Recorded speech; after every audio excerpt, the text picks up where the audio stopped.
Hello everybody, welcome back to my channel where skincare is all about progression over perfection because perfection doesn't exist. Today I want to share some products that personally for me irritated my skin. Now this isn't kind of like a call out thing. The reason I make these type of videos is to kind of share my skin type, what worked for it, what didn't, and maybe you can relate in some way. Maybe you'll find your skin's getting irritated and you're not quite sure why. Maybe this video can give you an idea of what potentially could be causing that as well. I want to thank the sponsor of this segment of today's video, Dermatica. So I've not really tried Dermatica's personalized formulas before. I don't really know why. I love their skincare range. I know a lot of people who really love Dermatica's personalized formulas as well. But it was when I started seeing that retinoid was available on TikTok Shop here in the UK without prescription that terrified me. And I was like, right, I need to share where you can get safe, personalized formulations from, approved by a dermatology team, products that are safe to use here in the UK. That combined with, I'm in my mid-30s now, my skin is changing, I want to try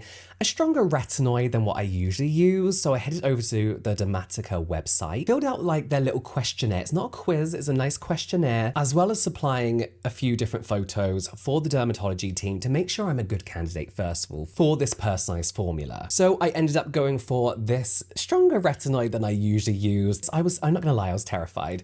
I thought my skin was gonna become really dry and flaky. Using this 3 to 4 times a week, depending on how my skin has been absolutely fine. So I'm gonna push it a little bit further, maybe 4 to 5 times a week and see how my skin goes from there, working up to daily, basically. And really for me, whilst I'm not looking to fade those fine lines and wrinkles because they are mainly non-existent at the moment, I am looking for help with inflammation, post-inflammatory hyperpigmentation, pigmentation in general, smoother skin, and I guess prevention of fine lines. So I've been enjoying this so far. I really thought this would like change my whole skincare routine, but it's really just slipped in nicely without messing up the rest of my routine. So yes, these personalized formulas are all science-backed. You get free check-ins with the dermatology team, it's delivered to you, and you can use code JamesW20 to get your first month of a personalized formula for £2.90. That's really, really good, and 20% off your second month. You can find that link in the description box down below, and thank you to Dermatica again for sponsoring this segment of today's video. Guess who deleted their whole video? It was me. It's fine.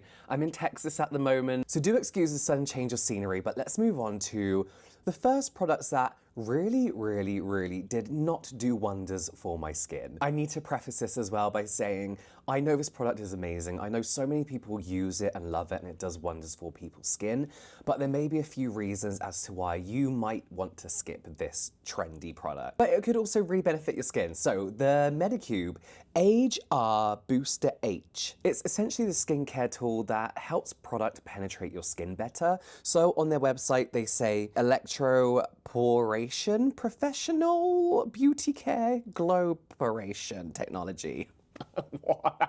Gives you a hydra and inner glow effect. Age R Booster creates temporary passageways on the skin layer, rapidly passing active ingredients, and they say it helps bring back skin radiance. They also recommend, and people who mainly do sponsored posts for this product say you should use the Medicube Collagen Jelly Cream alongside it as well, which we will talk about in a little bit. Had I taken a moment to really look at how this technology works, I do think I would not have touched this product at all. They say that the Age R Booster creates temporary passageways on the skin to help rapidly penetrate active ingredients. Why does that not sound like a nightmare for somebody with rosacea? I guess another way of saying this is that it temporarily disrupts your skin barrier to help that product better penetrate the skin. Most Skin Lab over on Instagram, must follow, duetted a video where I talked about how my skin got so irritated from this product. He is a cosmetic safety assessor and toxicologist, and he also mentions that not only can these products help active ingredients penetrate the skin, like the brand says, but also some ingredients that don't really need to penetrate the skin any deeper than they were designed to, which can be some not so good news for those with easily sensitized and easily irritated skin, like rosacea. So that is something to really consider when spending so much money on something like this. Like, does your skin really need this? Can your skin even take this kind of temporary disruption? I'm more on the side of, you know what, my skincare has been working absolutely fine up to now.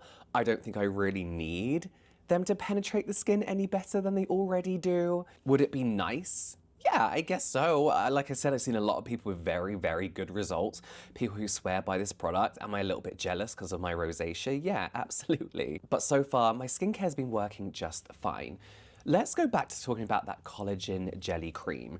So their collagen jelly cream is freeze-dried, hydrolyzed collagen and elastin to help improve skin elasticity and reduce wrinkles. It contains niacinamide and blueberry extract to help promote a brighter complexion, whilst hyaluronic acid and squalane strengthen the skin's barrier. Formulated without artificial colorants, the cream's pink hue comes from various vitamin-rich ingredients. Again, I've seen people using this with big, dewy, bouncy skin. Big. And obviously the idea is that you can use this in conjunction with the Medicube HR Booster H, whatever it's called. So you get that collagen, you get that elastin, you get that niacinamide, hyaluronic acid, all really penetrating the skin, giving you this really plump, dewy, rich looking skin. So we know regular collagen molecules are too big to penetrate the skin, right? Whenever I talk about collagen, people are like, no, it doesn't penetrate the skin. It doesn't to an extent, but it's a great humectant, it's a great moisturizer. It can make your skin look really nice and moisturized and dewy. The idea of hydrolyzed nanocollagen, hydrolyzed hyaluronic acid, is that the molecule sizes are chopped up so they can penetrate deeper into the skin. Not necessarily going really deep into the skin, but the idea is that the smaller molecular weight can now penetrate the skin, hydrolyzed, whatever. I've noticed a pattern that with both hydrolyzed hyaluronic acid and collagen, this isn't a proved theory. I did talk to two of my cosmetic chemist friends last night about this, and whilst they don't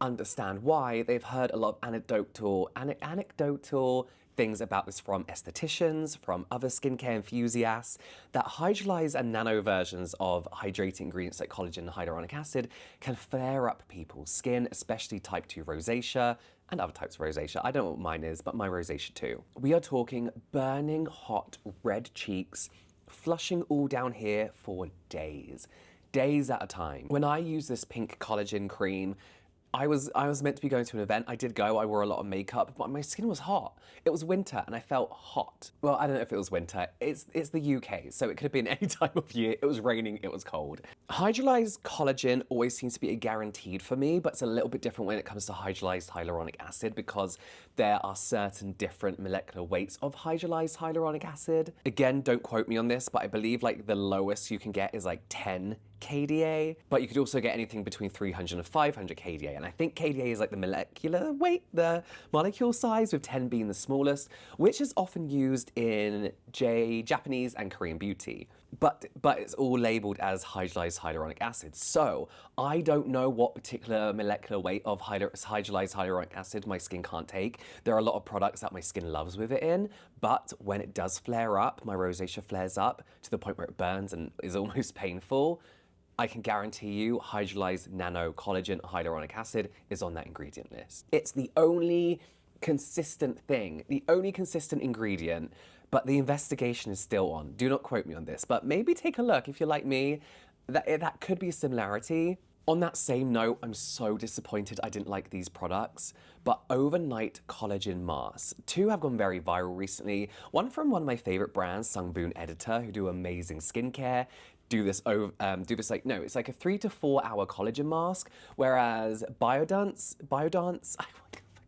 Biodance do this overnight one, right? And this is a sheet mask. And instead of using that kind of like average serum you see in sheet masks, it uses like a jelly type serum that actually absorbs into the skin. So it's not just like those jelly masks that a lot of people thought they were, you know, like those cooling gel ones. Both brands actually claiming that their products contain lower molecular weight collagen to help plump out the skin, fine lines and wrinkles, while the Biodance one has hydrolyzed hyaluronic acid in as well. I tried both and wanted to love them. However, both left me with pretty red, irritated skin, especially the Biodance overnight one flared up so bad. Again, with that hydrolyzed or nano collagen and hydrolyzed hyaluronic acid. Again, I want to put this down to really generous amounts of hydrating ingredients and hydrolyzed ingredients, whatever. I really want to like this, but even if, minus the redness, even if this didn't make me red and irritated, I just don't think the results were good enough. 3 to 4 hours for a mask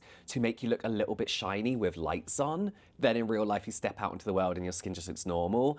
And then let alone overnight, let alone 8 hours with this mask on, struggling to sleep because you want the results, it's just not worth it.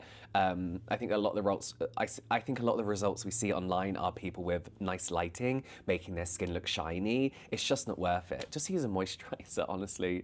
I don't think you get that deep level of hydration that a lot of people think they're getting from these masks. If you see my TikTok video, you know all about this, but at some point, a few years ago, I was making the mistake of putting sunscreen on damp skin, not on wet skin. I didn't like splash my face with water and then put sunscreen on. But I used to religiously do like a wet skincare routine in the sense that I would cleanse, I would do a toner, barely let that sink in, then layer up all my products with my moisturizer, and then my skin would still be slightly damp, and which is fine, it's fine.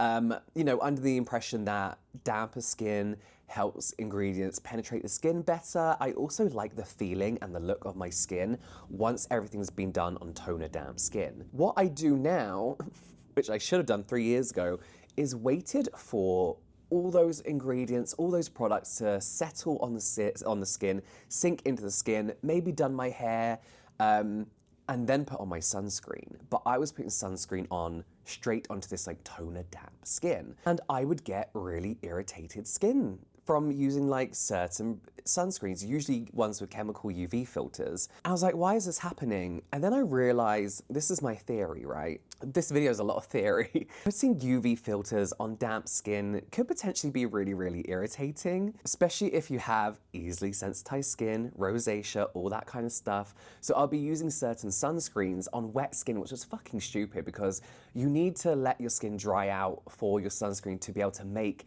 a nice, even, like secure layer of sunscreen, right? Give yourself that nice kind of protection. You're not going to get that on damp or oily skin. But this can be the case with anything. There's a lot of people saying that you should be applying tretinoid into damp skin. It completely depends on your skin type. But if you're finding that certain products are irritating your skin, check you're not applying it to too damp skin. Not just from water, from toner, because there might be certain actives that you don't want to enhance the penetration of. I guess going back to this like Medicube thing. So that was one thing that I cracked my irritation down to, my redness especially, was that I'm doing this wrong. Too much niacinamide. I love niacinamide so much, so much. It has changed my skin for the better. When I discovered it in essences, I was like, I'm never gonna stop using this stuff because it just did wonders for my skin. And we all know the long list of benefits niacinamide can do for your skin. A lot of people don't know that it's actually great for your skin barrier as well. It promotes the production of like fatty acids, ceramides, all that good stuff we need to keep our skin barrier strong. However, I think people are starting to notice a link between niacinamide and redness and irritation. But I think brands are getting kind of sneaky nowadays, and when they're not being sneaky, they're just using too much. As brands kind of steer away from that single ingredient phase that everyone went through after the huge success of The Ordinary, and how they kind of changed the landscape of what products should look like, people started to make these much more well-rounded formulations. And there's two things I think brands started to do. One was say things like, oh, this is our brightening serum, and all it would be a high percentage niacinamide serum, but they wouldn't tell you that, and they'd highlight other more interesting sounding ingredients, because we all know niacinamide now, right? Brands are always after what that next buzzy ingredient is, when really it usually is the other ingredients in the background doing all the work. But more recently, I've noticed that brands are now launching these super high percentage niacinamide serums in particular. Hoiking up that percentage, I think brands want us to think two things, right? One, that the product is going to be more effective if I'm going from 5% niacinamide to 20% niacinamide. But also they kind of want us to think that we should be doing that.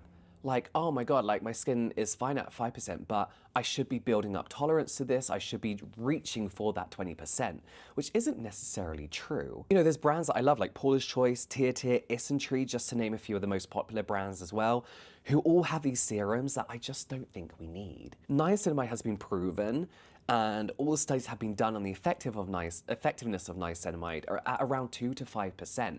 and it works perfectly, consistently. You can use that for the rest of your life and you'll see improvements. Is using 3 times the amount of niacinamide you usually use gonna make your serum more effective? Not necessarily, no. Can it cause more irritation? Quite possibly, yes. It did with mine. I thought I'd give 20% a go. Never again. I personally love having these lower percentage niacinamide products like essences, in serums, in my moisturizer, I love it as well. Because if you are using that 2 to 5% consistently every single day, you're gonna see results. You do not need a 20%. Higher percentage doesn't mean you're gonna see better, quicker results.